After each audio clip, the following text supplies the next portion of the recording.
السلام علیکم ورحمۃ اللہ وبرکاتہ۔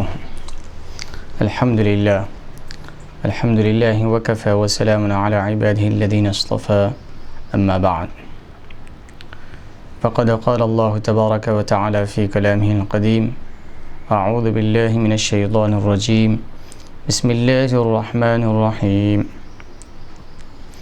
وَأَقِيمُوا الصَّلَاةَ وَآتُوا الزَّكَاةَ وَارْكَعُوا مَعَ الرَّاكِعِينَ۔ صدق اللہ العظیم وصدق رسولہ النبی الامین الکریم، ونحن علی ذلک لمن الشاہدین والشاکرین والحمد للہ رب العالمین۔ معزز حاضرین اکرام و سامعین عظام، باب العلم انواریہ ایجوکیشنل سوسائٹی کے تحت چلنے والا ادارہ جامعہ انواریہ کے تحت جامعہ انواریہ کے زیر اہتمام سلسلے وار تفسیر مظہری کی ریکارڈنگ جاری و ساری ہے۔ آئیے اسی سلسلے کی ایک کڑی پھر اس میں شامل کرتے ہیں۔ اللہ تبارک و تعالیٰ کا ارشاد مبارک ہے، وَأَقِيمُوا الصَّلَاةَ وَآتُوا الزَّكَاةَ وَارْكَعُوا مَعَ الرَّاكِعِينَ، اور صحیح ادا کرو نماز اور دیا کرو زکوٰۃ، اور رکوع کرو رکوع کرنے والوں کے ساتھ۔ اللہ تبارک و تعالیٰ اس آیت کریمہ میں ارشاد فرما رہا ہے، وَأَقِيمُوا الصَّلَاةَ، اے لوگو نماز کو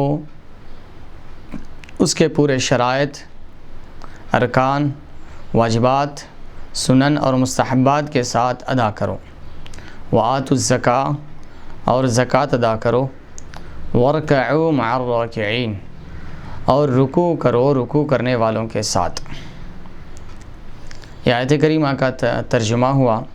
آئیے اس کی تفسیر ملاحظہ فرماتے ہیں۔ حضرت قاضی ثناء اللہ پانی پتی رحمۃ اللہ علیہ اس بارے میں کیا تفسیر کر رہے ہیں، آئیے سماعت فرمائیں گے۔ وَأَقِيمُوا الصَّلَاةَ وَآتُوا الزَّكَاةَ کی تفسیر فرما رہے ہیں، اور اے لوگوں صحیح طور پر نماز کے پورے شرائط، فرائض، واجبات، سنن، مستحبات کے ساتھ ادا کرو اور زکوٰۃ ادا کرو، یعنی مسلمانوں جیسی نماز پڑھو اور زکوٰۃ ادا کرو۔ اس آیت میں دلیل ہے کہ کفار بھی فروغ اسلام کے مخاطب ہیں۔ زکوٰۃ الزرع سے مشتق ہے، جس کا مطلب بڑھنا ہے۔ زکا یزکو کے معنی بڑھنا، یا یہ تزکا سے مشتق ہے جس کا مطلب پاک ہونا ہے۔ تزکا، قد افلح من تزکا، تو پاک ہونا اس کا معنی آتے ہیں اگر اس کو تزکا سے مشتق مانا جائے تو، اور اگر زکات سے مشتق مانا جائے تو پھر اس کے معنی ہیں بڑھنا ہے، کیونکہ زکوٰۃ میں مال کی تطہیر اور اس کی بڑھوتری ہوتی ہے۔ مال پاکیزہ بھی ہوتا ہے اور اس میں بڑھوتری بھی ہوتی ہے، اضافہ بھی ہوتا ہے۔ اللہ تبارک و تعالیٰ کا ارشاد ہے، یمحق اللہ الربا ویربی الصدقات، اللہ تعالیٰ سود کو مٹاتا ہے اور صدقات کو بڑھاتا ہے، یعنی سود کو ختم کر دیتا ہے، مٹا دیتا ہے، اور صدقات کو بڑھاتا ہے، اس میں اضافہ کرتا ہے۔ وَارْكَعُوا مَعَ الرَّاكِعِينَ کی تفسیر فرما رہے ہیں، یعنی محمد صلی اللہ علیہ وسلم اور آپ کے اصحاب کی طرح نماز پڑھو۔ نماز کو رکوع کے لفظ سے تعبیر فرمایا، جو ارکان نماز میں سے ایک رکن ہے، کیونکہ یہود کی نماز میں رکوع نہیں تھا۔ اس آیت کریمہ میں جماعت کے ساتھ نماز پڑھنے پر برانگیختہ کیا گیا ہے، یعنی وَارْكَعُوا مَعَ الرَّاكِعِينَ، رکوع کرو رکوع کرنے والوں کے ساتھ، یعنی جماعت کی طرف ترغیب دلائی گئی ہے کہ سارے لوگ مل کر اکٹھا ہو کر جماعت کے ساتھ نماز ادا کریں۔ مسئلہ، داؤد کے نزدیک جماعت رکن ہے،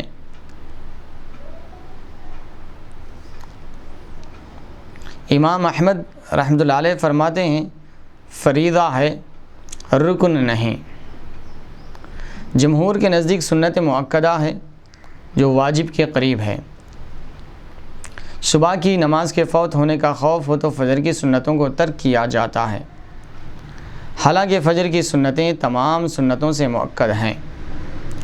رسول اللہ صلی اللہ علیہ وسلم نے فرمایا جماعت کے ساتھ نماز پڑھنا اکیلے نماز پڑھنے سے 27 درجے افضل ہے۔ صحیح بخاری جلد نمبر 1 صفحہ نمبر 59۔ بخاری و مسلم نے یہ حدیث ابن عمر سے روایت کی ہے۔ تو یہاں پر حضرت قاضی ثناء اللہ پانی پتی رحمۃ اللہ علیہ نے اس کی تفسیر فرمائی اور نماز ادا کرنے اور زکوٰۃ ادا کرنے اور رکوع کرنے والوں کے ساتھ رکوع کرنے یہ تفسیر ملاحظہ فرمایا ہم نے ابھی کہ زکوٰۃ کے معنی ایک تو بڑھوتری ہے اور دوسرا پاکیزگی ہے، تطہیر ہے، کیونکہ زکوٰۃ نکالنے سے آدمی کا مال پاکیزہ ہو جاتا ہے، جیسا کہ حدیث پاک میں ہے کہ زکوٰۃ یہ مال کا میل ہے، اور جب میل نکال دیا جاتا ہے تو ماباقی مال پاکیزہ اور پاک ہو جاتا ہے۔ اور اسی طریقے سے زکوٰۃ کا ایک دوسرا اشتقاق صاحب تفسیر نے فرمایا تزکا سے ہے، یعنی پاک ہونا، اور اور دوسرا اشتقاق زکا سے ہے جس کے معنی بڑھنا ہے۔ اشتقاق یعنی یہ لفظ اس سے نکلا ہے کہ زکا کے ایک معنی آتے ہیں بڑھنا، کیونکہ مال میں بڑھوتری ہوتی ہے، جیسے کہ اللہ تعالیٰ کا فرمان ہے یمحق اللہ الربا ویربی الصدقات، اللہ تعالیٰ سود کو مٹا دیتا ہے اور صدقات کو، زکوٰۃ کو اللہ تبارک و تعالیٰ اضافہ فرماتا ہے، جیسا کہ تیسرے پارے میں ارشاد ربانی بھی ہے۔ اللہ تبارک و تعالیٰ نے ارشاد فرمایا مثل الذین ينفقون اموالهم فی سبیل اللہ كمثل حبة انبتت 7 سنابل في كل سنبلة 100 حبة واللہ یضاعف لمن یشاء واللہ واسع علیم۔ اللہ تبارک و تعالیٰ اس آیت کریمہ میں اللہ کی راہ میں جو خرچ کرتے ہیں، جو صدقات، خیرات اور زکوٰۃ نکالتے ہیں، ان لوگوں کی مثال اللہ تعالیٰ یوں بیان فرما رہا ہے کہ ان لوگوں کی مثال جو اللہ کی راہ میں خرچ کرتے ہیں کہ ایسی ہے گویا کہ انہوں نے ایک حبہ صدقہ کیا، تو اللہ تبارک و تعالیٰ وہ حبہ گویا کہ ایک دانہ جو جب بویا جائے تو اس کے 100 بھٹے ہوتے ہیں اور اس کے 7 بھٹے ہوتے ہیں اور ایک بھٹے میں 100 دانے ہوتے ہیں، تو گویا کہ ایک دانہ بونے پر اس کے 700 دانے اگ کر نکل کر آ رہے ہیں۔ تو اسی طریقے سے اگر کوئی صدق دل سے اللہ کی راہ میں خرچ کرتا ہے، اللہ کی راہ میں دیتا ہے، تو اس کے 1 روپیہ، 1 درہم، 1 دینار کے بدلے میں اللہ تعالیٰ اس کو 700 گنا بڑھا کر اضافہ کر کے اللہ تبارک و تعالیٰ اس کو عطا فرماتا ہے۔ اس کے بعد ارشاد فرمایا واللہ یضاعف لمن یشاء، اور یہ 700 تو یہ ایک حد رہ گئی ہے، لیکن جو کوئی صدق دل کے ساتھ خرچ کرتا ہے اللہ تعالیٰ اس کو اس سے بھی زیادہ اضافہ فرماتا ہے۔ تو اس سے پتہ یہ چلا کہ جو اللہ کی راہ میں صدق دل سے عطا کیا جاتا ہے اللہ تبارک و تعالیٰ اس میں اضافہ کرتا ہے۔ تو اسی طریقے سے زکوٰۃ کا مال بھی بڑھتا ہے، وہ عددی طور پر نہ بڑھتا ہو، لیکن ضرور بھی ضرور جب وہ پلٹ کر آئے گا اللہ کی طرف سے تو ضرور اس میں اضافہ آئے گا، اور جو مال ہوگا اس میں اللہ تعالیٰ برکت عطا فرمائے گا۔ پھر اس کے بعد فرمایا وَارْكَعُوا مَعَ الرَّاكِعِينَ، رکوع کرو رکوع کرنے والوں کے ساتھ۔ تو ارشاد فرمایا یہاں پر صاحب تفسیر نے کچھ جماعت کے مسائل ذکر فرمائے کہ داؤد کے نزدیک جماعت رکن ہے، اس کے بغیر نماز نہیں ہوتی، اور امام احمد کے پاس فریضہ ہے، رکن نہیں، اور جمہور کے نزدیک سنت مؤکدہ ہے، واجب کے قریب ہے۔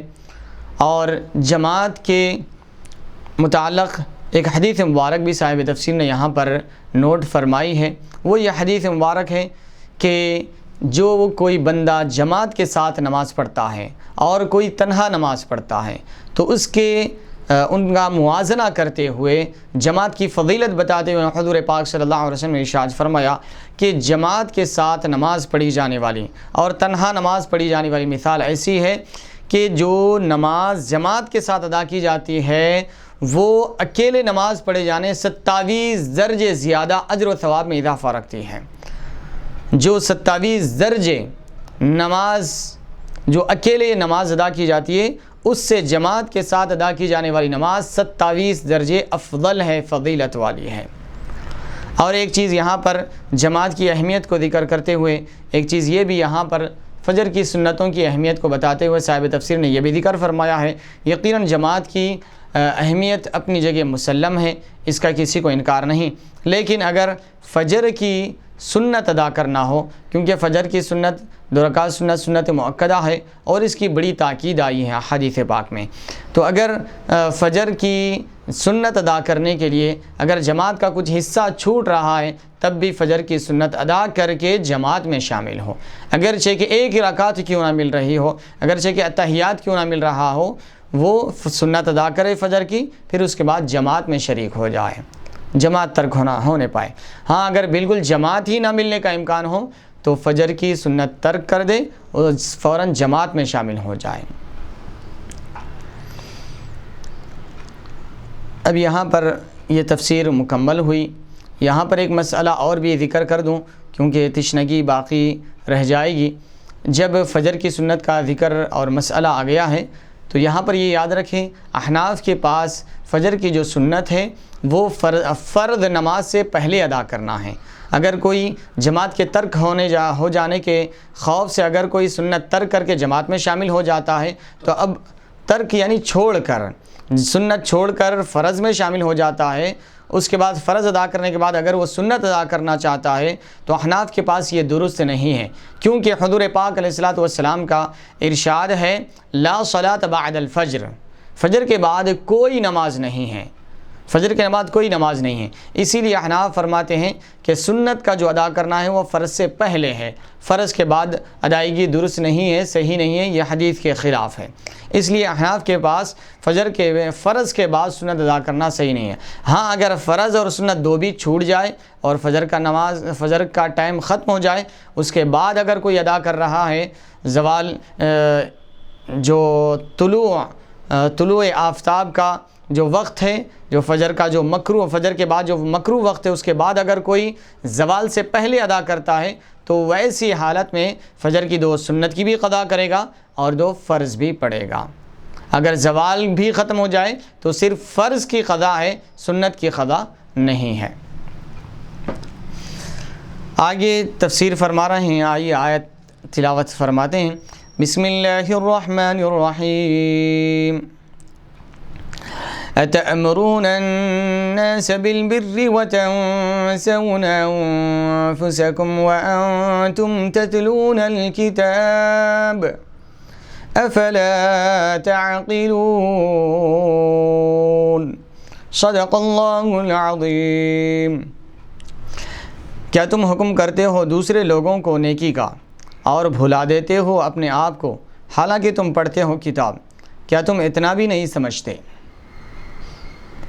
یہ آیت کریمہ کا ترجمہ ہوا۔ آئیے آج اس کا پھر مفہومی ترجمہ سماعت فرمائیں گے، پھر اس کے بعد تفسیر ملاحظہ فرمائیں گے۔ اتأمرون الناس بالبر،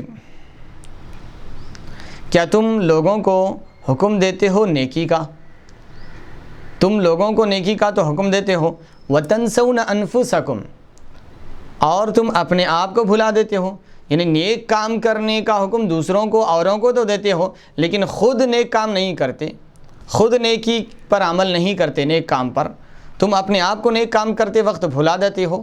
وَأَنْتُمْ تَتْلُونَ الْكِتَابَ، حالانکہ تم کتاب پڑھتے ہو، کتاب میں ساری چیزیں معلوم ہیں تمہیں، کیا اچھائی ہے کیا برائی ہے، جبکہ لوگوں کو اچھائی کا حکم دیتے ہو اور تم خود اچھائی نہیں اختیار کرتے، حالانکہ تم کتاب کے جاننے والے ہو، کتاب کو پڑھتے ہو، کتاب کو سمجھتے ہو، کتاب کی تلاوت کرتے ہو۔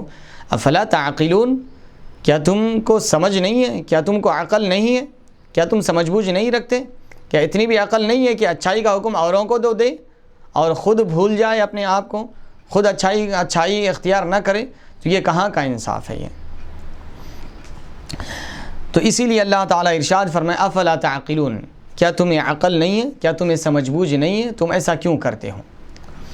آئیے اب اس کی تفسیر ملاحظہ فرما دیں۔ الحمدللہ الحمدللہ۔ حضرت قاضی ثناء اللہ پانی پتی رحمۃ اللہ علیہ یہاں پر ارشاد فرما رہے ہیں کیا تم حکم کرتے ہو دوسرے لوگوں کو نیکی کا، کیا تم لوگوں کو اطاعت کا حکم دیتے ہو لیکن تمہارا اپنا عمل اس کے مخالف ہے، یعنی اوروں کو تو اطاعت کا حکم دیتے ہو لیکن تم خود اس پر عمل نہیں کرتے، تم خود اس کے مخالف ہو۔ اس کلام میں استفہام تقریر اور توبیخ اور تعجیب کے لیے ہے۔ جو استفہام ہے اتأمرون الناس، کیا تم لوگوں کو حکم دیتے ہو نیکی کا اور خود کو بھلا دیتے ہو، یہ جو حمزہ استفہام ہے اس کے بارے میں صاحب تفسیر فرمائے استفہام تقریر ہے، توبیخ استفہام تقریر توبیخ تعجیب کے لیے ہے، یعنی یہ ایک بڑی عجیب بات ہے۔ توبیخ یعنی ایک ڈرانے کے لیے ہے، ڈرانے کے لیے کہ تم ایسا کیوں کرتے ہو، اور تعجیب یعنی ایک تعجب کا اظہار کرنے کے لیے کہ تم کیسے انسان ہو، تم کیسے انصاف پسند ہو، کیسے تم تلاوت کرنے والے ہو قرآن کی، اللہ کی کتاب کی، تورات کی، انجیل کی۔ البر کا معنی بیان فرما رہے ہیں صاحب تفسیر۔ البر کا مطلب خیر میں وسعت ہے، خیر میں وسعت، کشادگی۔ یہ البر سے مشتق ہے جس کے معنی کھلی، مشتق یعنی نکلا ہوا، یہ لفظ جو ہے یہ بنا ہے، نکلا ہے، جس کا معنی ہے کھلی فضا، اور یہ ہر خیر و شر اور یہ ہر خیر و بھلائی کو شامل ہے۔ بر یہ ہر خیر اور بھلائی کو شامل ہے۔ امام بغوی رحمۃ اللہ علیہ فرماتے ہیں آیت کریمہ یہود علماء کے حق میں نازل ہوئی ہے، کیونکہ جب کوئی قریبی شخص ان سے حضور صلی اللہ علیہ وسلم کے متعلق پوچھتا تو وہ اپنی قریبی یا حلیف کو کہتے کہ تم ان کے دین پر ثابت قدم رہو، ان کی نبوت حق ہے، سبحان اللہ، اور ان کا قول سچا ہے۔ تو یہاں پر امام بغوی رحمۃ اللہ علیہ کے حوالے سے صاحب تفسیر حضرت قاضی ثناء اللہ پانی پتی رحمۃ اللہ علیہ فرما رہے ہیں کہ یہ جو آیت کریمہ ہے تأمرون الناس بالبر، کہ تم لوگوں کو تو حکم دیتے ہو اچھائی کا اور خود کو بھلا دیتے ہو، یہ یہود کے علماء کے بارے میں نازل ہوئی ہے، کیونکہ جب کوئی ان کا قریبی شخص، ان کا کوئی رشتہ دار یا ان کا کوئی حلیف، ان کا کوئی دوست ان سے حضور پاک صلی اللہ علیہ وسلم کی شان اور آپ کے معاملے میں کوئی پوچھتا، سوال کرتا، تو یہ علماء یہود ان سے کہتے، ان کے دوست سے، ان کے رشتہ داروں سے، ان کے قریبی لوگوں سے کہتے کہ تم ان کے دین پر ثابت قدم رہو، ان کی نبوت حق ہے، ان کا قول سچا ہے، یعنی وہ نبی برحق ہے، اور ان کا جو قول ہے قرآن مجید جو اللہ کی طرف سے نازل کردہ کلام ہے وہ سچا ہے، برحق ہے، صحیح ہے، درست ہے۔ تو رب ذوالجلال فرمائے تم لوگوں کو تو ان کی نبوت کے اقرار کرنے اور اس کو ماننے کا حکم دے رہے ہو، ان کی نبوت کو تسلیم کرنے کا حکم دے رہے ہو، اور ان کے نبوت سچی اور ان کا قول اللہ کا کلام نازل کردہ سچا اور حق ہونے کو تسلیم کر رہے ہو، تو تم خود کیوں نہیں ایمان لاتے محمد مصطفیٰ صلی اللہ علیہ وسلم پر؟ تم کیوں خود ان کی نبوت کو تسلیم کر نہیں لیتے؟ تو اس لیے رب ذوالجلال فرمائے لوگوں کو تو حکم دے رہے ہو اور تم اس سے محروم، تم اپنے آپ کو محروم رکھ رہے ہو، یہ کم عقلی نہیں تو اور کیا ہے، یہ ناسمجھی نہیں تو اور کیا ہے۔ الواحدی نے حضرت ابن عباس رضی اللہ تعالیٰ عنہ سے روایت کیا ہے، بعض علماء نے لکھا ہے کہ یہ خطاب یہود کے مشائخ کو ہے، کیونکہ وہ لوگوں کو تورات پر عمل پیرا ہونے کی تلقین کرتے، تلقین یعنی ترغیب دیتے، لوگوں کو اس کی طرف بلاتے، مائل کرتے، مگر خود اس پر عمل نہ کرتے، اور محمد صلی اللہ علیہ وسلم کی صفات جو تورات میں موجود تھیں انہیں تبدیل کر دیتے تھے۔ اللہ، تبدیل یعنی بدل دیتے تھے۔ تو الواحدی یہاں پر الواحدی کے حوالے سے صاحب تفسیر اور ایک قول نقل کر رہے ہیں کہ یہ خطاب یہود کے مشائخ کو ہے، یعنی اس قوم کے بڑے بڑے لوگوں کو ہے، کیونکہ وہ لوگوں کو تورات پر عمل پیرا ہونے کی تورات پر عمل پیرا ہونے کی تلقین کرتے تھے، نہیں تورات پر عمل کرنے کی تلقین کرتے تھے، مگر وہ خود اس پر عمل نہیں کرتے تھے۔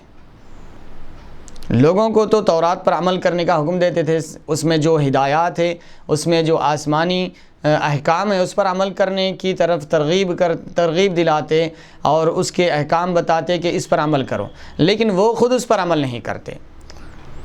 اور دوسرا ان کا عمل یہ تھا کہ حضور پاک صلی اللہ علیہ وسلم کے جو اوصاف حمیدہ، جو آپ کی شان اور عظمت اور رفعت تورات میں جو موجود تھی، اس کو تبدیل کر دیتے تھے، اس کو چھپا دیتے تھے، اس کو بدل دیتے تھے، اس کو چینج کر دیتے تھے۔ تفسیر بغوی جلد نمبر 1 صفحہ نمبر 46۔ وَتَنْسَوْنَ أَنفُسَكُمْ کی تفسیر فرما رہے ہیں نیکیوں کو خود بالکل بھلا دیتے، حالانکہ تم تورات کی تلاوت بھی کرتے ہو، اس میں حضور نبی کریم صلی اللہ علیہ وسلم کی نعوت و صفات کا بیان ہے۔ اس آیت کریمہ میں عناد اور قول و عمل میں تضاد اور نیکی کے ترک پر وعید ہے، یعنی وہ جو لوگ جو اوروں کو تو حکم دیتے تھے اور اپنے آپ کو نیکی کے لیے بھلا دیتے تھے، یعنی دوسروں کو تو نیکی کرنے کا حکم دیتے تھے اور خود کو نیکی کے لیے بھلا دیتے تھے، حالانکہ تم تورات کی تلاوت کرتے ہو اور اس میں حضور پاک صلی اللہ علیہ وسلم کی صفات بیان کی گئی ہے اور آپ کے اوصاف بیان کیے گئے ہیں، آپ کا حلیہ مبارک، آپ کا رہن سہن، آپ کے اخلاق حمیدہ اور آپ کی پیدائش کہاں ہوں گی، آپ کی ہجرت کہاں ہوں گی، آپ کہاں قیام کریں گے، یہ ساری تمام تر تفصیلات، یہ ساری ڈیٹیل ساری تورات میں موجود تھیں۔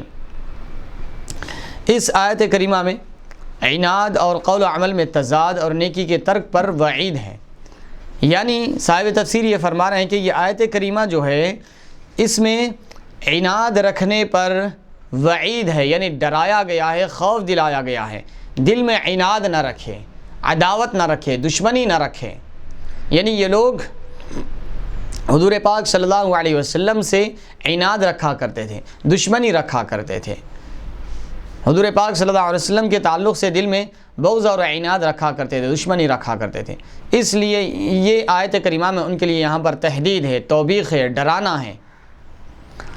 اور ارشاد فرمایا قول و عمل میں تضاد اور نیکی کے ترک پر بھی وعید ہے، یعنی قول و عمل میں تضاد یعنی آپ کی بات ایک ہے، آپ کا عمل ایک ہے، کہنا کچھ ہے، چلنا کچھ ہے، تو یہ جو تضاد ہے، یہ جو ڈفرینس ہے، یہ جو الگ الگ چیزیں ہیں، یعنی آپ بول کچھ رہے ہیں اور کر کچھ رہے ہیں، یعنی بولنا آپ کی بول چال تو بہت اعلیٰ ہے، بہت اچھی ہے، لیکن آپ کے کردار، آپ کا کیریکٹر، آپ کے اخلاق بہت گرے ہوئے ہیں۔ تو یہ جو ڈیفرنٹ ہیں، یہ جو الگ الگ ہیں آپ کے حالات، تو اس پر بھی اللہ تعالیٰ نے وعید فرمایا ہے کہ ایسا کرنا بھی قابل سزا ہے، اللہ کی بارگاہ میں قابل گرفت ہے۔ اور تیسری چیز صاحب تفسیر فرما رہے ہیں نیکی کے ترک پر بھی وعید ہے، یعنی نیک کام چھوڑ دینے پر بھی اللہ تعالیٰ وعید فرما رہا ہے، ڈرا رہا ہے، خوف دلا رہا ہے۔ نیک کام کو چھوڑنا نہیں چاہیے، نیک کام خود بھی کرے، اوروں کو بھی کرنے کا حکم دے، خود بھی کریں، ایسا نہیں کہ اوروں کو تو خود کرنے کا حکم دے رہے ہیں اور خود نیک کام نہیں کر رہے ہیں، تو اس پر بھی رب ذوالجلال نے وعید کے طور پر فرمایا ہے۔ افلا تعقلون،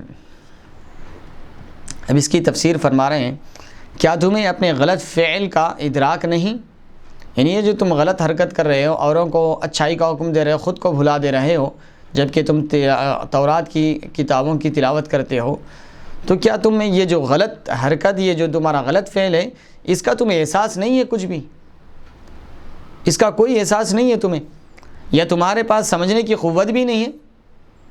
کیا تمہیں عقل نہیں ہے؟ کیا تمہارے پاس سمجھ بوجھ کی قوت طاقت نہیں ہے جو تمہیں اس بری حرکت سے روکے جس کا نتیجہ انتہائی قبیح ہے؟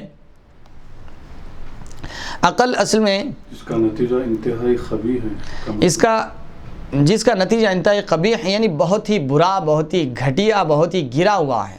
اللہ اکبر۔ عقل اصل میں حبس کو کہتے ہیں، حبس کے معنی روکنا، حبس کے معنی روکنا. اسی سے عقال الدابہ ہے، عقال الدابہ جانور کو باندھنے کی رسی. چونکہ عقل بھی انسان کو ہر اس فعل سے روکتی ہے جو اس کی دنیا و آخرت کے لیے مضر ہوتا ہے، یعنی نقصان دہ ہوتا ہے، اس لیے اسے عقل کہا جاتا ہے. یعنی جس طریقے سے جانور کو باندھنے کی رسی ہے، جانور کو باندھ کر رکھ دیا جائے تو وہ جانور ادھر ادھر بھاگنے سے محفوظ رہتا ہے یا کہیں چلے جانے سے رک جاتا ہے. تو عقل کو عقل اس لیے کہا جاتا ہے کہ یہ عقل کو اللہ تعالیٰ نے عقل اتنی سمجھ بوجھ انسان کو دی ہے کہ اس سے انسان اس کی دنیا اور آخرت کے اعتبار سے جو نقصان دہ ہیں، اس کو نقصان پہنچانے والی چیزیں، اس سے یہ اپنے آپ کو روکتا ہے، اس سے اپنے آپ کو یہ دور رکھتا ہے، روکتا ہے، محفوظ رکھتا ہے، محبوس رکھتا ہے. تو اس لیے اس کو عقل کہا جاتا ہے. مطلب یہ کہ تم ایسا کیوں کرتے ہو جو تمہارے علم و عقل کے مخالف ہو. یعنی یہ عقل کے مخالف ہے کہ یہ جو تم لوگوں کو اچھائی کا حکم دے رہے ہیں، یقیناً اچھائی تو یہ فائدہ پہنچانے والی ہے، اور تم اپنے آپ کو اس سے روک رہے ہو. یہ کون سی عقل مندی ہے کہ جو چیز فائدہ پہنچانے والی ہے تم اس کو اپنے آپ کو محروم رکھ رہے ہو اس سے؟ تو یہ عقل مندی نہیں ہے. یہ جو چیز تمہیں دنیا میں اور آخرت میں فائدہ پہنچانے والی ہے تو وہ چیز دوسروں کو تو حکم دے رہے ہو اور خود کو اس سے اپنے آپ کو محروم رکھ رہے ہو، اور وہ کام نہ کرنا تمہاری دنیا اور آخرت میں نقصان پہنچانے والا ہے اور تم اس سے نہیں رک رہے ہو. یہ تمہاری عقل کے بھی خلاف ہے، یہ تمہاری عقل کے بھی خلاف ہے. امام بغوی نے روایت کیا ہے کہ رسول اللہ صلی اللہ علیہ وسلم نے فرمایا، مجھے معراج کی رات ایسے اشخاص دکھائے گئے جن کے ہونٹ آگ کی قینچیوں سے کاٹے جا رہے تھے. اللہ اکبر، اللہم انا نعوذ بک. میں نے ان کے متعلق جبرائیل علیہ السلام سے پوچھا تو انہوں نے فرمایا یہ آپ صلی اللہ علیہ وسلم کی امت کے خطباء ہیں. اللہ اکبر. یہ آپ کی امت کے خطباء میں جو لوگوں کو نیکی کا حکم کرتے تھے مگر خود اس پر عمل پیرا نہ ہوتے تھے. اللہم انا نعوذ بک، اے اللہ تیری پناہ. حالانکہ یہ کتاب پڑھتے تھے. اللہ اکبر. یہاں پر ایک حدیث مبارک حضرت قاضی ثناء اللہ پانی پتی رحمۃ اللہ علیہ امام بغوی کے حوالے سے نقل فرما رہے ہیں. بہت ہی اہم حدیث مبارک ہے. یہ ہر عام آدمی کے لیے بھی ہے اور بالخصوص علماء کے لیے ہے، بالخصوص علماء اور خطباء کے لیے ہے. اور خاص طور پر یہاں پر ذکر امت محمدیہ کا ہے. یہ ہمارے اور آپ کے لیے ہے، یہ امت کے علماء اور خطباء کے لیے ہے، ائمہ کے لیے ہے، جو لوگوں کو ہم بہت ساری چیزیں اچھی باتیں بتاتے تو ہیں لیکن خود اس پر عمل نہیں کرتے. تو یہ ایسے ہی ہم جیسے اور اس طریقے سے جو علماء بھی اس حرکت میں اور اس حدیث مبارک کے زمرے میں شامل ہوں گے، یقیناً ان کے لیے دنیا اور آخرت میں تباہی ہے. اللہ ہم کو اور سارے علماء اور خطباء کو اس بری حرکت سے محفوظ و مامون رکھے. آئیے ذرا اور ایک دفعہ اچھی طریقے سے اس حدیث مبارک کو سماعت فرمائیں. حضور پاک صلی اللہ علیہ وسلم نے ارشاد فرمایا، معراج کی رات ایسے اشخاص دکھائے گئے مجھے، یعنی حضور فرما رہے مجھے معراج کی رات ایسے اشخاص دکھائے گئے جن کے ہونٹ، اللہ اکبر، جن کے ہونٹ آگ کی قینچیوں سے کاٹے جا رہے تھے، آگ کی قینچیوں سے کاٹے جا رہے تھے. حضور پاک صلی اللہ علیہ وسلم نے حضرت جبرائیل امین علیہ السلام سے پوچھا، اے جبرائیل یہ ان کے ہونٹ آگ کی قینچیوں سے کیوں کاٹے جا رہے ہیں، ان کا کیا ماجرا ہے، ان کے ساتھ ایسا سلوک کیوں کیا جا رہا ہے؟ تو حضرت جبرائیل امین علیہ السلام نے فرمایا، یا رسول اللہ صلی اللہ علیہ وسلم، یہ آپ کی امت کے خطباء میں سے وہ لوگ ہیں جو لوگوں کو تو نیکی کا حکم دیتے تھے اور خود اس پر عمل پیرا نہیں ہوتے تھے. لوگوں کو تو اچھی باتیں بتاتے تھے، لوگوں کو تو لوگوں کے بد عملی پر، ان کے اچھے کام نہ کرنے پر تنقید تو کیا کرتے تھے لیکن خود وہ اس پر عمل نہیں کیا کرتے تھے. اللہ اکبر. تو ان کے ساتھ ایسا عمل کیا جائے گا قیامت کے دن کہ ان کے ہونٹ قینچیوں سے کاٹے جائیں گے. اللہم انا نعوذ بک. حالانکہ یہ لوگوں کو حکم دیتے تھے اور خود اس پر عمل نہیں کرتے تھے، جبکہ یہ خود قرآن کتاب اللہ کی پڑھا کرتے تھے. یعنی اچھے اعمال کا کیا اجر و ثواب ہے اور برے اعمال کی کیا سزا و جزا ہے اور کیسی وعیدیں ہیں، یہ ساری چیزیں وہ جانتے بوجھتے بھی لوگوں کو تو اچھائی کا حکم دیتے تھے، خود اس پر عمل نہیں کرا کرتے تھے۔ حضرت اسامہ بن زید رضی اللہ عنہ سے مروی ہے کہ میں نے رسول اللہ صلی اللہ علیہ وسلم کے فرماتے ہوئے سنا، قیامت کے روز ایک شخص کو لایا جائے گا، پھر اسے دوزخ میں پھینک دیا جائے گا، آگ میں اس کی انتڑیاں اور اوجھ نکل پڑے گی اور وہ اس گدھے کی طرح گھومے گا جو چکی کے گرد گھومتا ہے۔ دوزخی اس کے پاس جمع ہو کر پوچھیں گے، اے شخص تجھے کیا ہوا؟ تو وہی نہیں ہے جو ہمیں نیکی کا حکم کرتا تھا اور برائی سے منع کرتا تھا؟ وہ کہے گا، میں تمہیں نیکی کا حکم کرتا تھا اور خود نیکی نہیں کرتا تھا۔ اللہ اکبر، اللہم انا نعوذ بک۔ تمہیں برائی سے منع کرتا تھا مگر خود اس سے نہیں رکتا تھا۔ اللہ اکبر، اللہ۔ اوپر کی جیسی حدیث مبارک گزری ہے اسی طرح کی ایک حدیث مبارک یہاں پر قدر تفصیل کے ساتھ صاحب تفسیر نقل فرما رہے ہیں کہ ایک شخص کو قیامت کے دن لایا جائے گا اور اس کو دوزخ میں پھینک دیا جائے گا، آگ میں اس کی انتڑیاں اور اوجھ نکل پڑے گی اور وہ اس گدھے کی طرح گھومے گا جو چکی کے اطراف گھومتا پھرتا ہے۔ دوزخی سارے کے سارے دوزخی اس کے پاس ارد گرد جمع ہو جائیں گے اور جمع ہو کر پوچھیں گے، اے شخص تجھے کیا ہوا؟ تو وہی شخص ہے نا جو ہمیں نیکیوں کا حکم دیتا تھا اور برائی سے روکتا تھا؟ تو وہ کہے گا، ہاں میں وہی شخص ہوں، تمہیں نیکی کا حکم تو دیتا تھا لیکن میں خود اس پر عمل نہیں کرتا تھا۔ اللہ اکبر۔ تمہیں برائی سے روکتا تو تھا لیکن میں خود برائی سے نہیں روکتا تھا۔ اللہم انا نعوذ بک، اے اللہ تیری پناہ میں آتے ہیں ہم ایسی حرکت سے کہ اور لوگوں کو تو نیکی کا حکم دے اور خود اس پر عمل نہ کرے، اور لوگوں کو برائی سے روکے اور خود برائی سے نہ روکے۔ اے اللہ ہم تیری بارگاہ میں پناہ میں آتے ہیں، آمین۔ امام بیضاوی رحمۃ اللہ علیہ فرماتے ہیں کہ اس آیت کریمہ میں واعظ کو اپنے نفس کے تزکیہ اور اس کی تعمیل پر برانگیختہ کیا جا رہا ہے۔ امام بیضاوی رحمۃ اللہ علیہ یہاں پر فرما رہے ہیں کہ واعظ کو یعنی واعظ کرنے والے، نصیحت کرنے والے، تقریر کرنے والے کے لیے یہاں پر یہ اس آیت کریمہ میں یہ ابھارا جا رہا ہے، برانگیختہ کیا جا رہا ہے، اس کو ترغیب دلائی جا رہی ہے کہ وہ اپنے نفس کا تزکیہ کرے، اپنے نفس کا محاسبہ کرے۔ پہلے یہ دیکھے کہ خود کتنے پانی میں ہیں، پہلے یہ دیکھے کہ ہم خود کتنے عمل پیرا ہیں، قرآن و حدیث پر، سنت نبوی پر ہم خود کتنے عمل پیرا ہیں، یہ دیکھے، اس کے بعد اور لوگوں پر تنقید کرے یا اور لوگوں کو ترغیب دلائے۔ فاسق کو وعظ سے منع کرنا مقصود نہیں ہے کیونکہ دو امر واجب ہے، واجب ہو تو ایک میں کوتاہی دوسرے کے خلل کا باعث نہیں ہوتی۔ یہاں پر ایک اور چیز صاحب تفسیر بہت ہی اہم چیز بیان فرما رہے ہیں، بہت اہم بات ہے۔ ایک تو یہ کہ بیان کیا گیا ہے کہ واعظ کو پہلے اپنا خود کا تزکیہ کرنا چاہیے اور اپنے آپ کو سدھارنا اور اپنے آپ کا محاسبہ کرنا چاہیے، اس کے بعد اور لوگوں میں وعظ و نصیحت کرنا چاہیے۔ یہ اس بات کی طرف ترغیب دلائی جا رہی ہے، کہیں ایسا نہ ہو کہ خود کو بھلا دے جیسا کہ علماء یہود نے کیا تھا، اوروں کو تو نیکی کا حکم دیے لیکن خود اپنے آپ کو نیکی سے بھلا دیے۔ تو امت محمدیہ کے علماء کے لیے اس میں ترغیب ہے، ترہیب ہے، برانگیختہ کرنا ہے، ابھارنا ہے کہ تم بھی کہیں علماء یہود کی طرح نہ ہو جائیں، تم اپنا بھی محاسبہ کرو اور لوگوں کی بھی فکر کرو۔ اس کے بعد صاحب تفسیر امام بیضاوی کے حوالے سے یہ اور ایک چیز بہت اہم ذکر فرما رہے ہیں، فاسق کو وعظ سے منع کرنا مقصود نہیں ہے۔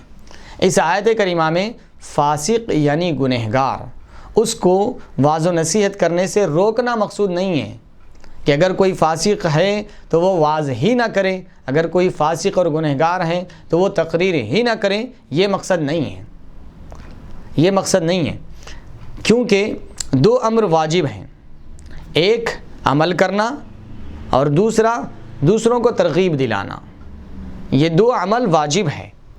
تو ایک پر عمل نہ کرنے کی وجہ سے دوسرے میں کوئی خلل نہیں پڑتا۔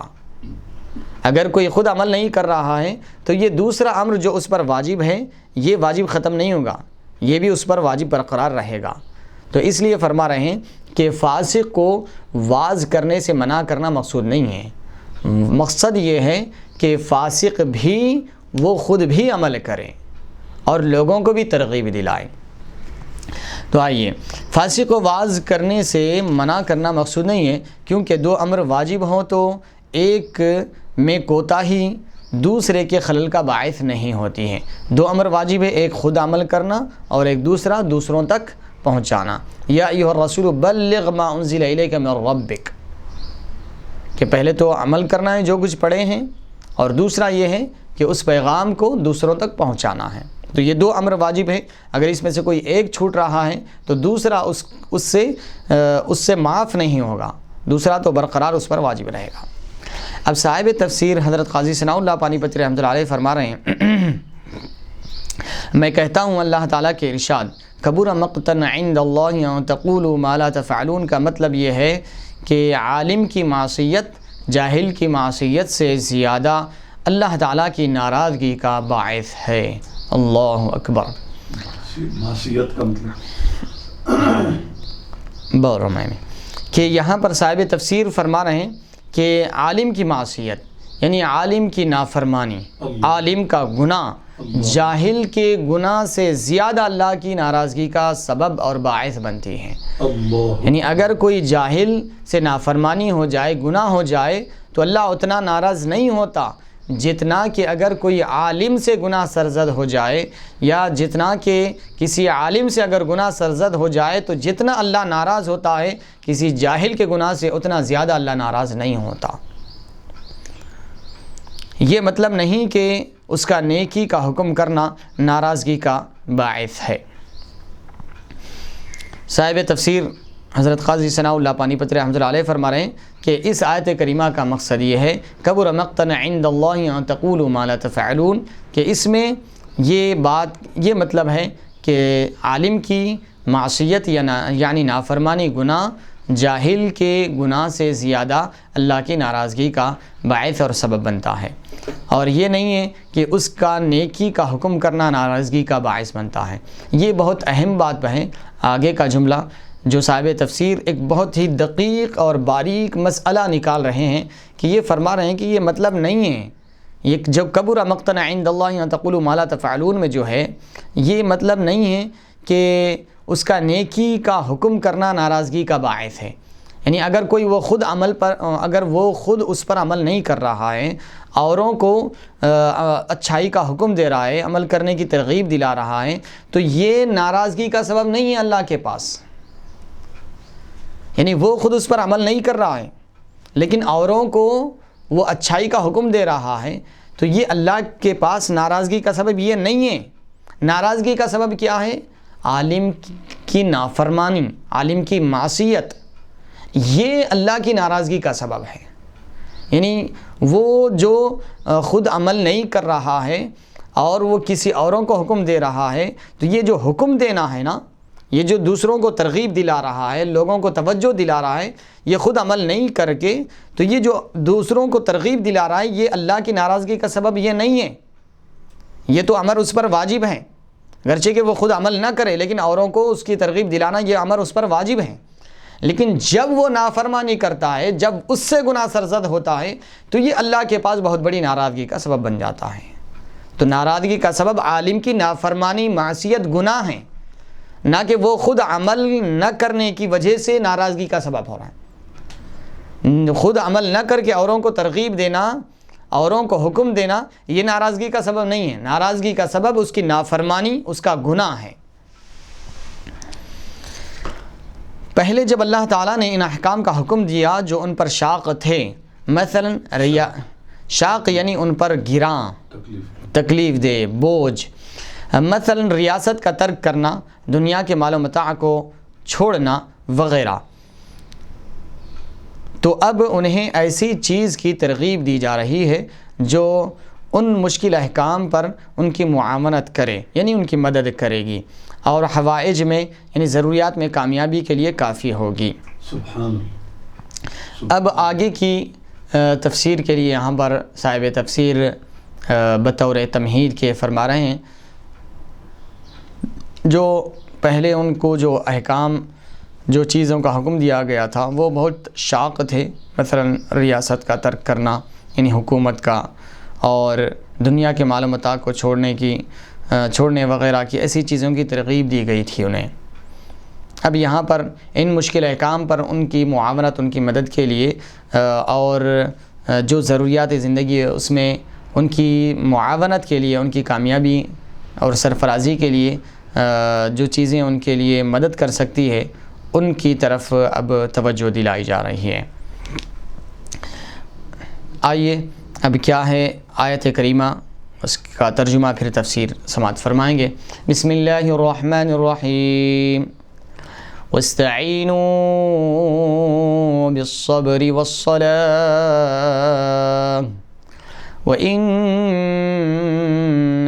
لكبيرة إلا على الخاشعين صدق الله العظيم وصدق رسوله النبي الأمين الكريم ونحن على ذلك لمن الشاهدين والشاكرين والحمد لله رب العالمين۔ اور مدد لو صبر اور نماز سے، بے شک نماز ضرور بھاری ہے مگر عاجزی کرنے والوں پر بھاری نہیں ہے۔ اللہ تعالیٰ اس آیت کریمہ میں صبر اور نماز سے مدد طلب کرنے کا حکم دے رہا ہے، اور فرما رہا ہے بے شک یہ نماز جو ہے یہ بہت بھاری ہے، بوجھل ہے، شاق ہے، گراں ہے لوگوں پر نماز پڑھنا، الا علی الخاشعین، لیکن جو عاجزی کرنے والے ہیں، انکساری کرنے والے ہیں، ان لوگوں کے لیے نماز بھاری نہیں ہے۔ ان لوگوں کے لیے تو یہ شوق اور دلچسپی میں اضافہ کا باعث ہے، اللہ کے اشتیاق میں، اللہ کے شوق میں ان کے لیے تو یہ اور اضافہ کرنے والی چیز ہے نماز۔ تو واستعینوا بالصبر والصلاۃ، اور اے لوگو تم مدد طلب کرو صبر سے اور نماز سے، اور بے شک نماز یہ بہت بھاری ہے، گراں ہے، بوجھل ہے سارے لوگوں پر، لیکن سوائے ان لوگوں کے جو عاجزی و انکساری کرنے والے ہیں اللہ کی بارگاہ میں، ان کے لیے نماز پڑھنا بہت آسان ہے۔ آسانی نہیں بلکہ یہ نماز پڑھنا ان کا شوق اور ان کا اللہ کی محبت میں یہ نماز پڑھنے میں اور اضافہ کرتا ہے۔ اب آئیے اس کی تفسیر ملاحظہ فرماتے ہیں، واستعینوا، اور مدد طلب کرو، اللہ پر توکل کرتے ہوئے خوشی اور کامیابی کے منتظر رہنے کے ساتھ صبر سے مدد حاصل کرنے اور صبر سے مدد حاصل کرنے کا حکم دے رہا ہے اللہ تعالیٰ۔ اور صبر کا مفہوم یہ ہے کہ جزا و فزع سے نفس کو روکنا۔ جزا و فزع یعنی جب کوئی انسان کو تکلیف پہنچتی ہے، مصیبت پہنچتی ہے، تو ایسی حالت میں شکوہ شکایت نہیں کرنا چاہیے، گلہ اور شکوہ نہیں کرنا۔ جہاں شکوہ اور شکایت، گلہ اور شکوہ آ جائے تو پھر وہ صبر کا جو اصل مقصد ہے وہ فوت ہو جاتا ہے، صبر پر جو اجر، جو ثواب ملنا ہے وہ نہیں ملتا۔ تو اس لیے فرمایا کہ صبر کا مفہوم یہ ہے کہ جزا و فضا سے نفس کو روکنا، یعنی گلہ شکوہ شکایت سے روکنا نفس کو، کیونکہ آہو فغاں تقدیر میں کچھ تبدیلی نہیں کر سکتے، یعنی رونا، چیخنا، چلانا یہ کوئی تقدیر میں تبدیلی نہیں لا سکتے۔ جو ہے تقدیر وہی ہو کر رہے گا، لیکن تمہارے رونے دھونے سے اور گلہ شکوہ شکایت کرنے سے کوئی چیز بدلنے والی نہیں ہے۔ لیکن اگر اسی پر صبر، تحمل، برداشت اور حلم سے کام لیا جائے، بردباری سے کام لیا جائے، تو پھر اس پر اجر میں اضافہ ہوتا جاتا ہے۔ اور صبر کے بارے میں اللہ تعالیٰ ارشاد فرمایا، انما یوفی الصابرون اجرہم بغیر حساب، بے شک جو صبر کرنے والے ہیں اللہ تعالیٰ ان کو بغیر حساب و کتاب کے اجر و ثواب عطا فرمائے گا۔ سبحان اللہ، سبحان اللہ۔ صبر کا جو اجر و ثواب ہے اس کی کوئی حد نہیں ہے، کوئی حد نہیں ہے۔ اس لیے صبر کی بہت تلقین کی گئی ہے۔ اس لیے حضور نے ارشاد فرمایا کیونکہ یہ صبر کا مہینہ ہے، یہ رمضان المبارک صبر کا مہینہ ہے، تو یقیناً اس میں بندہ روزہ بھی رہتا ہے، صبر کرتا ہے، بھوک پیاس سے صبر کرتا ہے، پیاس کی شدت سے صبر کرتا ہے، بھوک سے صبر کرتا ہے، ہر اعتبار سے صبر کرتا ہے۔ اس لیے حضور نے ارشاد فرمایا رمضان کا مہینہ یہ غمخواری کا مہینہ ہے، مواسات کا مہینہ ہے، ہمدردی کا مہینہ ہے، صبر کا مہینہ ہے۔ تو اس لیے لوگوں کے ساتھ ہمدردی اور غمخواری بھی کریں، اور حالات کا بھی تقاضا ہے۔ اگر اللہ تعالیٰ نے ہمیں کچھ سرفراز فرمایا ہے، اگر کچھ دیا ہے، تو ضرور ہم اپنے قرب و جوار میں، اپنے اڑوس پڑوس میں، اپنے رشتہ داروں میں، اپنے دوست و احباب میں دیکھیں، اور جو ضرورت مند ہیں ضرور ان کا خیال رکھیں، کیونکہ رمضان کے مہینے لاک ڈاؤن کے پس منظر، ہاں یہ لاک ڈاؤن کے پس منظر میں کہہ رہا ہوں، کیونکہ حالات اس بات کا تقاضا بھی کرتے ہیں کہ ہم اپنے عزیز و اقارب اور رشتہ دار اور اڑوس پڑوس اور دوست و احباب کے ساتھ ہمدردی اور غمخواری اور مواسات کا سلوک کریں، کیونکہ یہ حالات کا تقاضا ہے۔ اگر کوئی ضرورت مند ہو تو ضرور ہم اس کی مدد کریں، اگر اللہ نے ہم کچھ دیا، ہم کو کچھ عطا فرمایا ہے، ضرور اللہ تعالیٰ اس کا صلہ، اس کا اجر ہمیں ضرور دنیا میں بھی اور آخرت میں بھی عطا فرمائے گا۔ نفس کو گناہوں سے روکنا اور طاعات پر نفس کو پابند کرنا بھی صبر کے معنی میں شامل ہے، یعنی اپنے نفس کو گناہوں سے روکنا اور اطاعت پر، فرمانبرداری پر جمائے رکھنا، یہ بھی صبر کے معنی میں شامل ہے۔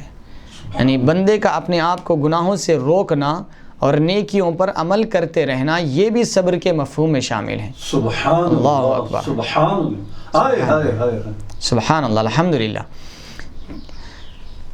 تو نفس کو گناہوں سے روکے رکھنا یہ بھی صبر ہے، اور بندے کا اطاعت، فرمانبرداریوں پر، اچھائیوں اور نیکیوں پر اپنے آپ کو قائم و دائم رکھنا، عمل کرتے رہنا، یہ بھی صبر میں شامل ہے۔ سبحان اللہ، سبحان اللہ۔ اللہ تعالیٰ کا ارشاد ہے وَمَا أَصَابَكُم مِّن مُّصِيبَةٍ فَبِمَا كَسَبَتْ أَيْدِيكُمْ، اور جو مصیبت تمہیں پہنچتی ہے تمہارے ہاتھوں کی کمائی کے سبب پہنچتی ہے۔ حضرت مجاہد رحمۃ اللہ علیہ فرماتے ہیں کہ صبر سے مراد روزہ ہے، صبر سے مراد روزہ ہے، اسی وجہ سے رمضان کے مہینے کو شہر الصبر کہا جاتا ہے۔ روزہ دنیا سے بے رغبتی دلاتا ہے، اور نماز آخرت کی طرف راغب کرتی ہے، یعنی ادھر ترغیب دلاتی ہے، ادھر شوق دلاتی ہے آخرت کی طرف۔ جیسا کہ ابھی ہم نے ذکر کیا ہے کہ حضور اکرم صلی اللہ علیہ وسلم نے رمضان مبارک کو صبر کا مہینہ بھی قرار دیا ہے، تو صبر کا مہینہ بھی رمضان کو فرمایا گیا ہے۔ اور روزہ جو ہے یہ دنیا سے بے رغبتی دلاتا ہے، دنیا سے بے رغبتی دلاتا ہے، یعنی انسان دنیا کو روزہ رکھنے کے بعد صحیح طور پر حقیقی معنوں میں سمجھ سکتا ہے کہ دنیا کی کیا حیثیت ہے۔ انسان کو ایک نہ ایک روز مرنا ہے اور اس دنیا کو چھوڑ کر جانا ہے۔ جب وہ بھوکا رہے گا، پیاسا رہے گا، تو پھر اس کے دل میں اور غریب، ضرورت مند، محتاج لوگ جو کچھ نہ کھا سکتے ہیں نہ پی سکتے ہیں، ہم تو آج روزہ رہ کر نہیں کھا رہے ہیں، روزہ ہونے کی وجہ سے نہیں کھا رہے ہیں، لیکن جو محتاج لوگ جو روزہ تو نہیں اور دنوں میں بھی جنہیں کھانے پینے کے لیے کچھ نہیں ملتا، کتنی انہیں بھوک اور پیاس ستاتی ہوگی، تو اس کا احساس روزے دار کے دل میں پیدا ہوگا۔ پھر اس کے بعد اس کے اگر وہ سوچنے لگے، غور کرنے لگے، تو پھر اسے آخرت بھی یاد آئے گی کہ یہ تو دنیا ہے، آج نہیں تو کل یہ ختم ہو جائے گی۔ پھر اس طریقے سے اس کو احساس ہوتے جائے گا کہ یہ دنیا تو چھوٹنے والی ہے، میں ان غریبوں کی طرف بھی توجہ کروں جو اور عام دنوں میں بھی ہمارے آج کے روزے کی طرح ان کے دن اور رات گزر جاتے ہیں۔ اللہ اکبر، تو اللہ اکبر۔ اس طریقے سے دنیا سے بے رغبتی اس کے دل میں پیدا ہوگی، اور نماز جو ہے یہ آخرت کی طرف ترغیب دلاتی ہے، اس کو شوق دلاتی ہے کہ وہ اللہ کی طرف متوجہ ہو کر پوری یکسوئی کے ساتھ، پورا انہماک کے ساتھ اللہ کی بارگاہ میں دستہ بستہ کھڑا ہو جاتا ہے، اور اللہ کی حمد و ثنا بیان کرتا ہے، اس کی تعریف بیان کرتا ہے، اس کی بڑائی اور کبریائی بیان کرتا ہے۔ اب اس کے ذہن و گمان اور وہم میں اور تصور و خیال میں کوئی دنیا نہیں آباد ہوتی، بلکہ اللہ اس کے دل میں آباد ہوتا ہے، تو یہ اس کو آخرت کی طرف توجہ دلاتا ہے۔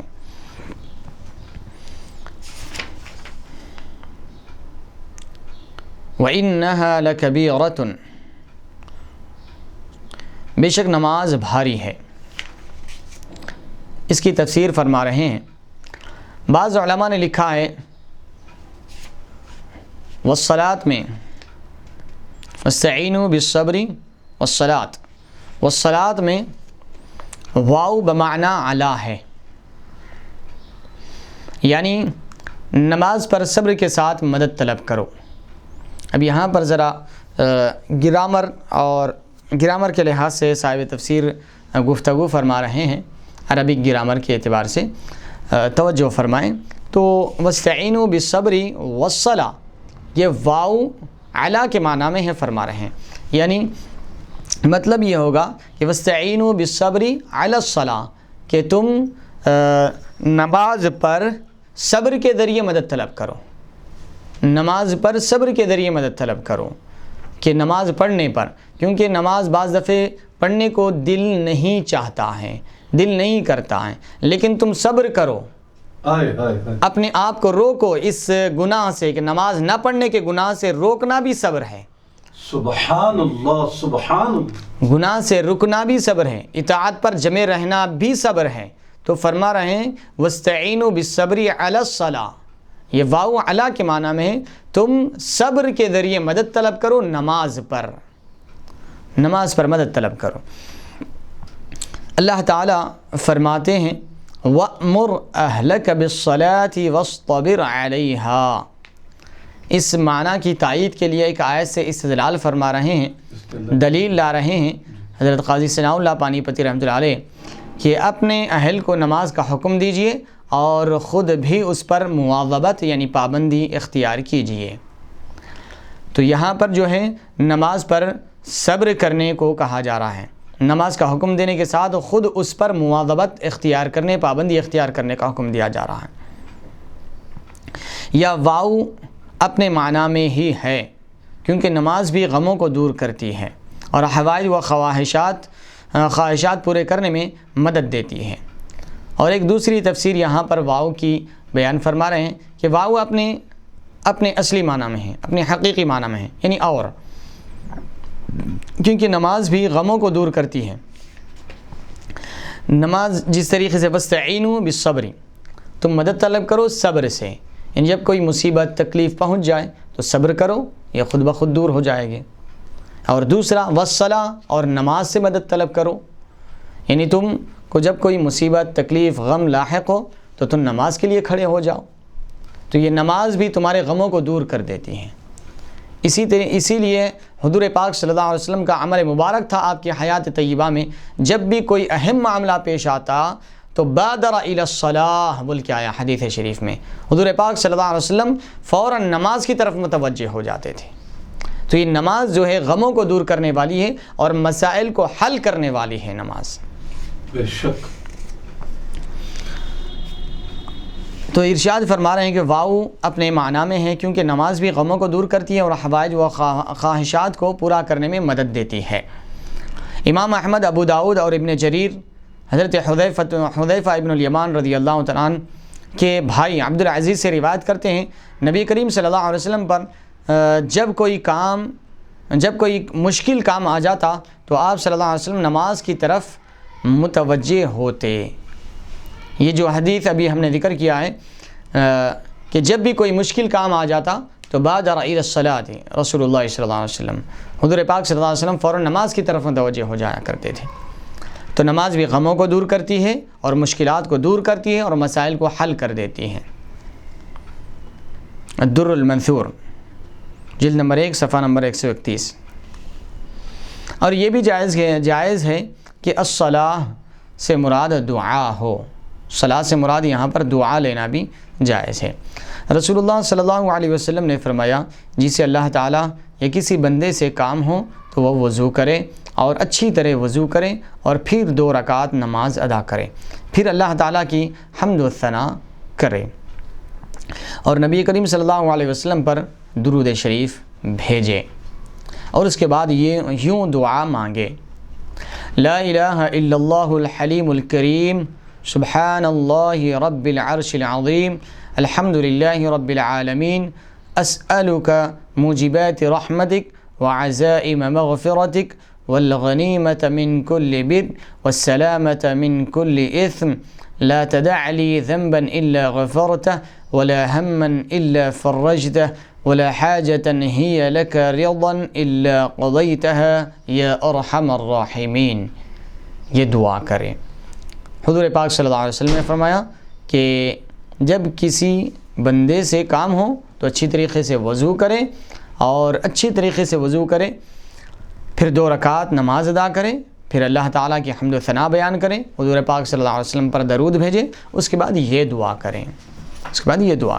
جو ابھی دعا پڑھ کر سنائی گئی ہے.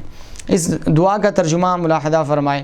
اللہ کے سوا کوئی معبود نہیں جو بڑا ہی بردبار اور کرم فرمانے والا ہے، ہر عیب سے پاک ہے. اللہ جو عرش عظیم کا رب ہے، سب تعریفیں اللہ رب العالمین کے لیے ہیں. اے اللہ، میں تجھ سے سوال کرتا ہوں تیری رحمت کو واجب کر دینے والے اسباب کا، اور تیری مغفرت کو پختہ کر دینے والی خصلتوں کا، اور ہر نیکی کی نعمت کا، اور ہر گناہ سے حفاظت کا، اور ہر نافرمانی سے سلامتی کا.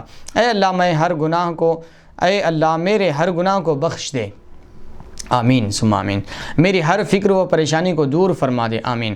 اور میری ہر حاجت جو تیری رضا کے مطابق ہو اس کو پورا فرما دے. آمین. یا اے ارحم الراحمین، اے سارے رحم کرنے والوں کے رحم کرنے والے. اس حدیث کو امام ترمذی نے عبداللہ ابن اوفا سے روایت کیا ہے، اور الحاکم نے مستدرک میں اسی طرح روایت کی ہے. سبحان اللہ سبحان اللہ. تو صلاح کے معنی ایک دعا کے بھی آتے ہیں یہاں پر صاحب تفسیر نے، اس لیے یہ حدیث مبارک یہاں پر نقل فرمائی ہیں. مفتی صاحب، یہاں پر اللہ بردبار کا جو لفظ ہے جی جی، جو دعا کا جو ترجمہ ہے جس میں شروع ہی جی لفظ سے ہو رہی ہے دعا کہ اللہ بردبار الحلیم. تو اس کا مطلب کیا ہے مفتی صاحب؟ بردبار کے معنی آتے ہیں تحمل کرنے والا، بردباری اختیار کرنے والا. اس کو مفہومی طور پر یوں سمجھوں میں آپ کو کہ آپ کو اگر کوئی یا مجھ کو یا کسی کو بھی اگر کوئی ہمیں برا بھلا بولتا ہے تو یہ فطرت کا تقاضا ہے کہ ہمیں برا بھی لگتا ہے اور غصہ بھی آتا ہے. اگر ہمارا بس چلے تو ہم اپنا غصہ سامنے والا جو ہماری برائی کر رہا ہے یا ہم پر نکتہ چینی کر رہا ہے، ہم اس کا جواب دیں، چاہے زبان کے ذریعے، چاہے ہاتھ کے ذریعے، چاہے کسی اور کے ذریعے. یہاں پر 2 چیزیں ذکر کیا میں نے کہ جب کوئی آپ کے اوپر تنقید کرتا ہے، بے جا تنقید کرتا ہے، بے جا آپ پر نکتہ چینی کرتا ہے، آپ کو ٹارچر کرتا ہے، تو یقیناً یہ فطرتاً آپ کو غصہ آنا یہ لازم ہے. اب یہ آپ کے اوپر ڈیپینڈ کرتا کہ آپ اس کو برداشت کرتے یا نہیں. اگر بیجا آپ کے اوپر تنقید کر رہا ہے اور برداشت نہیں کر رہے، آپ اس کا جواب دے رہے ہیں، تو آپ کو حق ہے جواب دینے کا، آپ کو حق ہے، شریعت اجازت دیتی ہے. لیکن آپ قدرت رکھنے کے باوجود آپ پورا اس کو جواب دے سکتے ہیں، چاہے ہاتھ کے ذریعے، چاہے زبان کے ذریعے، چاہے مار توڑ کے ذریعے، آپ اس کا رد، اس کا جواب دے سکتے ہیں. لیکن اس کے باوجود آپ برداشت کر رہے ہیں، آپ کے پاس قدرت ہے جواب دینے کی، لیکن اس کے باوجود آپ تحمل کر رہے ہیں، برداشت کر رہے ہیں، تو اس کو بردباری کہا جاتا ہے. سبحان اللہ سبحان اللہ، اس کو بردباری کہتے ہیں. اسی لیے اللہ تعالیٰ کے لیے حلیم کا لفظ استعمال فرمایا حضور پاک صلی اللہ علیہ وسلم نے اس حدیث مبارک میں. اللہ تعالیٰ بڑا حلیم ہے، بڑا بردبار ہے، بے انتہا تحمل کرنے والا ہے. کہ کتنے کفار و مشرکین ہیں اللہ تبارک و تعالیٰ کے ساتھ ان شریک ٹھہراتے ہیں، اور نعوذ باللہ اللہ کے بارے میں بے جا اعتقادات رکھتے ہیں، اور اللہ کے بارے میں بے جا گفتگو کرتے ہیں. اگر اللہ چاہے تو ان کو آن واحد میں تہس نہس کر دے، بے شک ان کو پورے کفار و مشرکین کو ختم کر دے دنیا سے، لیکن اللہ تعالیٰ قدرت رکھنے کے باوجود یہ نہیں کرتا. سبحان اللہ سبحان اللہ، صبر فرماتا ہے، تحمل کرتا ہے رب ذوالجلال. تو یہ ہے حلیم، یہ ہے اللہ تعالیٰ حلم، بردباری اسے کہتے ہیں. وَإِنَّهَا لَكَبِيرَةٌ إِلَّا عَلَى الْخَاشِعِينَ. انہا کی تفسیر اب حضرت قاضی ثناء اللہ پانی پتی رحمۃ اللہ علیہ فرما رہے ہیں. انہا کی ہا کی یہ جو ضمیر ہے اب کہاں جا رہی ہے، اس کا مرجع کیا ہے، یہ بھی ایک گرامر کی بحث ہے، اس کو بھی سماعت فرمائیں کہ ہا کی ضمیر کا مرجع کیا ہے. یہ ہا واحد مؤنث کے لیے استعمال ہوتی ہے، غائب کے لیے عربی میں. تو ہا و انہا، اب اگر بظاہر دیکھا جائے تو پیچھے جو مؤنث گزرا ہے الصلاۃ، نماز گزرا ہے، نماز گزری ہے، الصلاۃ، صلاۃ کا لفظ گزرا ہے، یہ اس کی طرف لوٹتی ہیں. لیکن اس کے اور دیگر بھی مراجع نکل سکتے ہیں عربی گرامر کے اعتبار سے، تو اس کی طرف بھی صاحب تفسیر توجہ فرما رہے ہیں. انہا کی ضمیر کا مرجع نماز اور صبر دونوں سے استعانت ہے. وہ انہا، گرچہ کہ یہاں پر واحد کی ضمیر لائی گئی ہے، لیکن صاحب تفسیر فرما رہے ہیں وہ یعنی صبر اور نماز یہ دونوں بھی ضرور بھاری ہے. یہ پہلے صبر و ان استعینوا جو فرمایا گیا ہے، استعینوا مدد طلب کرو صبر سے اور نماز سے، صبر سے اور نماز سے. یہ مرجع نماز اور صبر دونوں سے استعانت ہے، یعنی استعانت یعنی مدد طلب کرنا ہے، نماز سے بھی صبر سے بھی، یہ دونوں سے بھی مدد طلب کرنا ہے. یا یہ معنی کہ جملہ اوامر و نواہی پر عمل کرنا مشکل ہے، یعنی تمام اوامر و نواہی پر عمل کرنا مشکل ہے.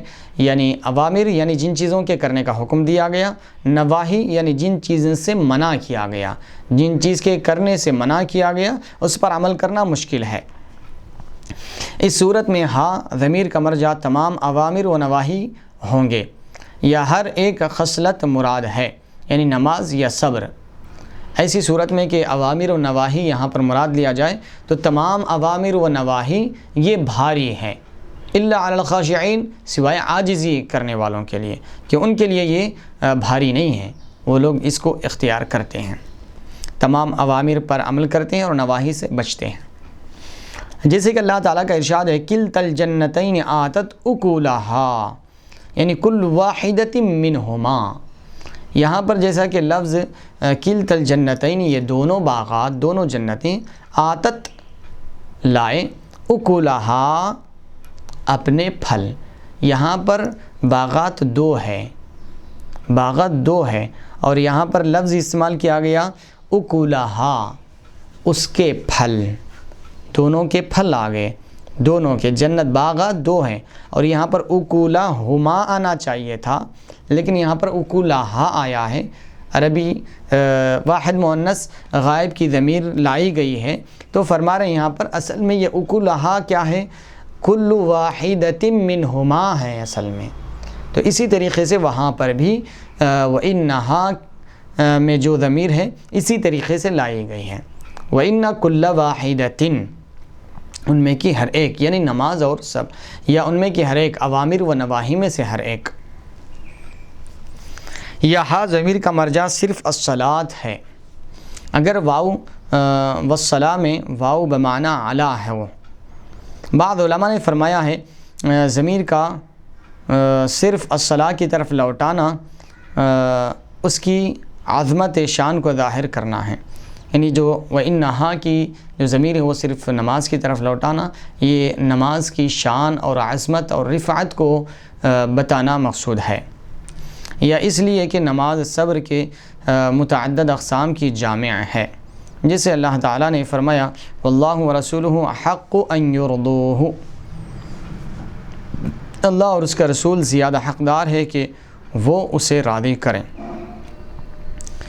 یہاں بھی ہا ضمیر ذکر کی ہے، حالانکہ کلام کا تقاضا تھا کہ ہما ضمیر ہوتی، مگر چونکہ رسول اللہ صلی اللہ علیہ وسلم کی رضا اللہ تعالیٰ کی رضا میں داخل ہے، اس لیے ضمیر مفرد ذکر فرمائی ہے.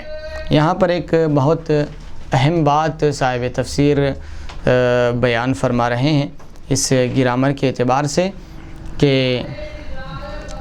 ایک زیادہ اہم بات صاحب تفسیر بیان فرما رہے ہیں کہ بعض علماء نے فرمایا ہے کہ ضمیر کا صرف الصلاۃ کی طرف لوٹانا یا اس کی عظمت شان کو ظاہر کرنا ہے، یا اس کے لیے نماز صبر کی متعدد اقسام کی جامع ہے. جیسے اللہ تعالیٰ نے فرمایا واللہ ورسولہ حق ان یرضوہ، اللہ اور اس کا رسول زیادہ حقدار ہیں کہ راضی کیا جائے اس کو. یہاں پر ہونا یہ چاہیے تھا کہ ان یرضوہما، تثنیہ کی ضمیر آنا چاہیے تھا، کیونکہ پیچھے اللہ اور رسول یہ دونوں گزرے ہیں، لیکن ضمیر لائی گئی ہے واحد، ایک ہی ضمیر لائی گئی ہے، مفرد ضمیر لائی گئی ہے۔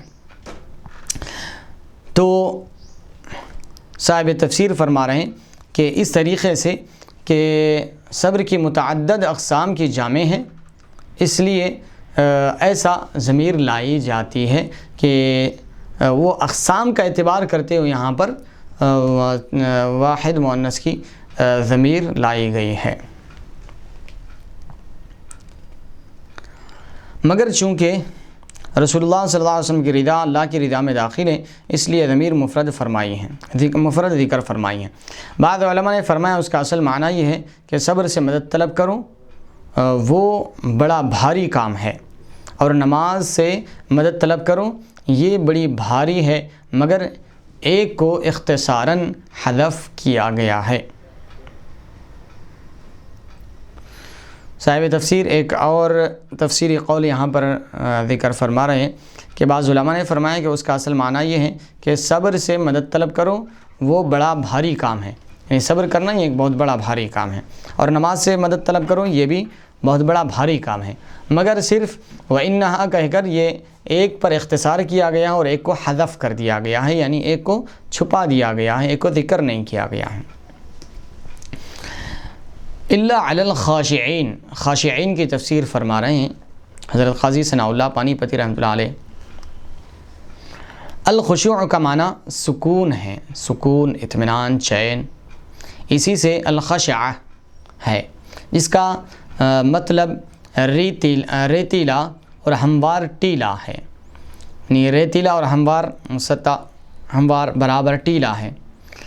یہ آواز اور آنکھ کے لیے استعمال ہوتا ہے، جیسے اللہ تعالیٰ کا ارشاد ہے خشعت الاصوات للرحمن، کہ آوازیں خاموش ہو گئیں رحمان کے خوف سے، رحمان کے خوف سے ساری آوازیں خاموش ہو گئیں۔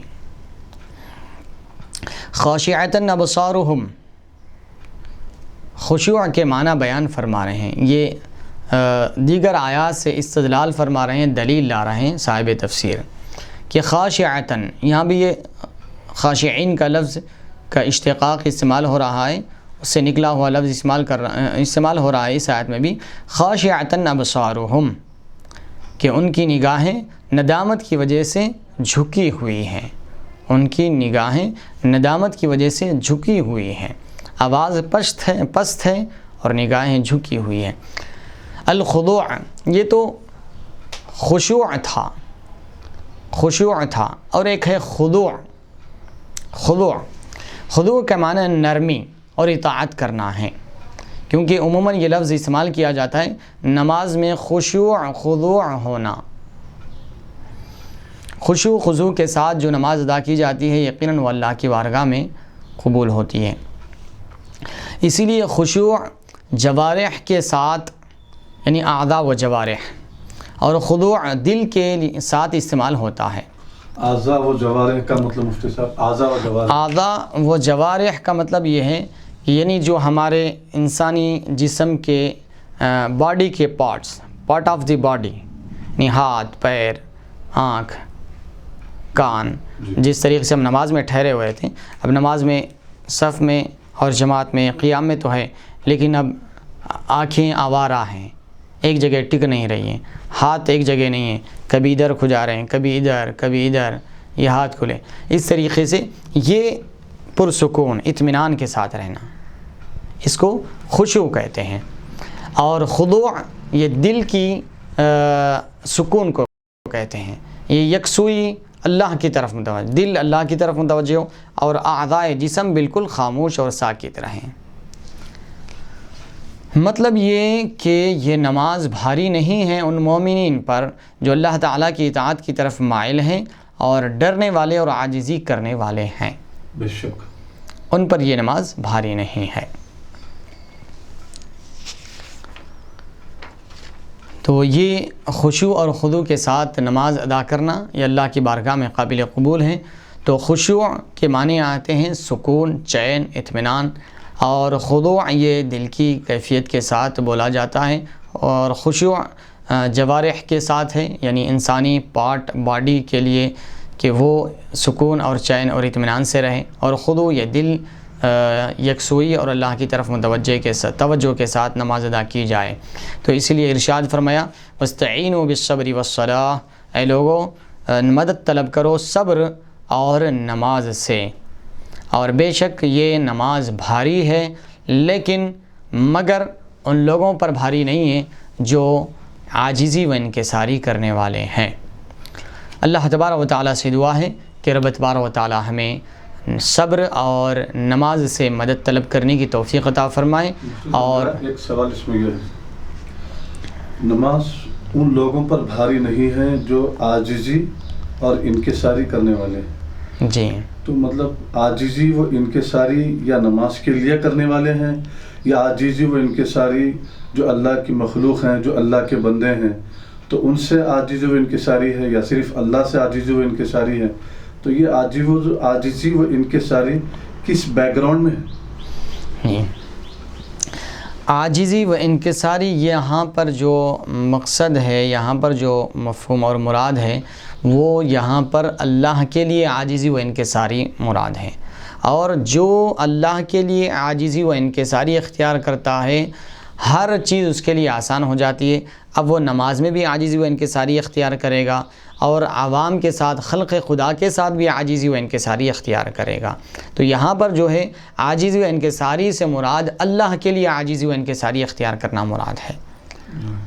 تو یہاں پر جو ہے کیونکہ اللہ کے لیے عاجزی و انکساری کرنے والا ہی نماز کے لیے جھکتا ہے، نماز کے لیے سجدہ ریز ہو جاتا ہے، لیکن جو اللہ کے لیے عاجزی و انکساری نہیں کرتا وہ لوگ نماز کے ہی قائل نہیں ہوتے، نماز پڑھنے کے قائل نہیں ہوتے۔ یہ اور بات ہے کہ کچھ مسلمان ہیں جو نماز پڑھنے کے قائل تو ہیں لیکن وہ اپنی کوتاہی اور لاپرواہی کی وجہ سے نماز نہیں پڑھتے ہیں، ورنہ وہ بھی اللہ کے لیے عاجزی و انکساری کرتے ہیں، لیکن ان لوگوں کے مقابل نہیں جو اللہ کے سامنے سر جھکانے کو عیب سمجھتے ہیں، وہ سر جھکانے کو اپنی شان کے خلاف سمجھتے ہیں، جو اللہ کے لیے عاجزی نہیں کرتے۔ یہ کیونکہ یہ منافقین تھے، یہ کفار و مشرکین تھے، یہاں پر جو بیک گراؤنڈ ہے یہ کفار و مشرکین اور منافقین تھے، کیونکہ ان کے لیے نماز پڑھنا بہت ہی گراں اور دشوار تھا، کیونکہ 5ویں پارے میں آگے آئے گا کہ ان المنافقین یخادعون اللہ وهو خادعهم، کہ منافقین یہ اللہ کو دھوکہ دے رہے ہیں حالانکہ وہ اپنے آپ کو دھوکہ دے رہے ہیں۔ وَإِذَا قَامُوا إِلَى الصَّلَاةِ قَامُوا كُسَالَىٰ، اور جب وہ نماز کے لیے کھڑے ہوتے ہیں تو بڑی سستی اور کاہلی کے ساتھ، بڑی بے دلی کے ساتھ کھڑے ہوتے ہیں۔ یراؤن الناس، کیوں کھڑے ہوتے ہیں؟ لوگوں کو بتانے کے لیے کہ ہم بھی مسلمان ہیں، ہم بھی نماز پڑھ رہے ہیں۔ وَلَا يَذْكُرُونَ اللَّهَ إِلَّا قَلِيلًا، اور وہ اللہ کو یاد نہیں کرتے، اللہ کا ذکر نہیں کرتے مگر تھوڑا۔ مُذَبْذَبِينَ بَيْنَ ذَلِكَ لَا إِلَٰهَ هَٰؤُلَاءِ وَلَا إِلَٰهَ هَٰؤُلَاءِ، وہ تذبذب کا شکار ہے، کبھی ادھر کبھی ادھر، کبھی مسلمانوں کے ساتھ کبھی کافروں کے ساتھ۔ تو یہ اس کا بیک گراؤنڈ، اس کا پس منظر یوں سمجھے کہ یہ منافقین کے لیے جن کے اوپر نماز بے انتہا بھاری ہے، جو اللہ کے لیے عاجزی اختیار نہیں کرتے، جو نماز پڑھنے کو یہ اپنی شان کے خلاف سمجھتے ہیں، صرف اپنے آپ کو مسلمانوں کی نگاہوں سے بچانے کے لیے مجبوراً نماز پڑھا کرتے تھے۔ تو عاجزی اللہ کے لیے اختیار کرنے والوں کے لیے، جو اللہ کے لیے عاجزی و انکساری اختیار کرتے ہیں، ان کے لیے نماز یہ بھاری نہیں ہے۔